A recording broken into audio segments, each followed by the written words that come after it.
Doctor संतोष लोधी जी, हमारे प्रदेश अध्यक्ष चंद्रसेन पाल साहब, जन अधिकार पार्टी के राष्ट्रीय महासचिव भाई लाखन राज पासी जी, राष्ट्रीय महासचिव अजीत प्रताप जी, हमारे राष्ट्रीय सचिव योगेश साख जी, हमारे यूथ विंग के अध्यक्ष भाई पंकज बन विश्वकर्मा जी, प्रदेश महासचिव नसीम खान साहब, प्रदेश महासचिव भाई रामधनी निषाद जी, भाई रमेश यादव जी, किरण कुशवाहा जी, बहुत सारे साथी इस संपूर्ण भागीदारी यात्रा में हमारे साथ हैं।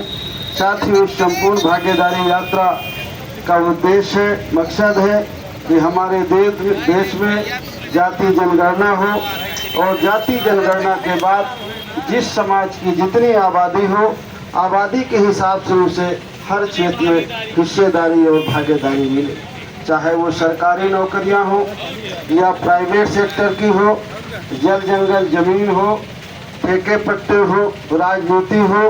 हर जगह इस देश के गरीब और कमजोर लोगों को, पिछड़े और दलित और आदिवासी और अकलियत समाज को उसकी आबादी के हिसाब से हिस्सा मिले। साथियों, ये बात हम नहीं कह रहे आज, ये बात बाबा साहब अम्बेडकर ने संविधान में लिखा और संविधान 26 जनवरी 1950 को लागू हुआ। जब से संविधान लागू हुआ 1950 से, तब से हमें हर क्षेत्र में हमें समानता का अधिकार है।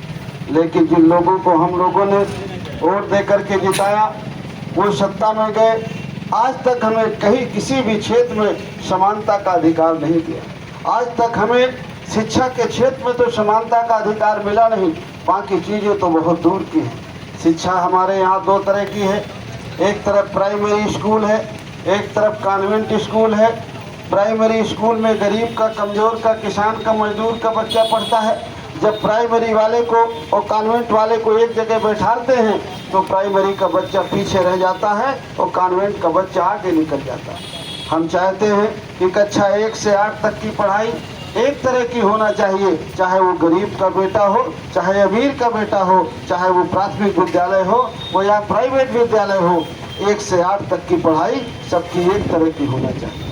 साथियों, अगर हम हिस्सेदारी और भागीदारी की बात करें और एक समान शिक्षा पद्धति की बात करें तो इस देश में कोई भी राजनीतिक पार्टी इन दो मुद्दे जो हमारी असली ज़रूरत है उस बात को कोई नहीं उठाती। आज जब चुनाव का मौका है तो कुछ पार्टियां नारा लगाती हैं कि जिसकी जितनी संख्या भारी उसकी उतनी हिस्सेदारी, पीडीए की बात करते हैं, लेकिन जब उनको मौका मिलता है तो वो कभी भी पीडीए की बात नहीं करते, कभी भी पीडीए का काम नहीं करते, वो कुछ लोगों तक सीमित रह जाते हैं।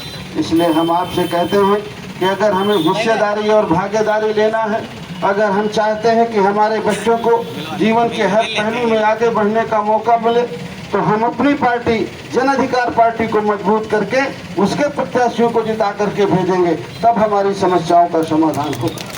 साथियों, लोग हमसे वोट लेते हैं, वोट से जीत करके जाते हैं और उनका बेटा डॉक्टर, इंजीनियर और सिविल सर्विसेज में जाता है, थाने में बैठता है, तहसीलदार बनता है, परगना मजिस्ट्रेट बनता है और हमको 5 किलो अनाज मिलता है।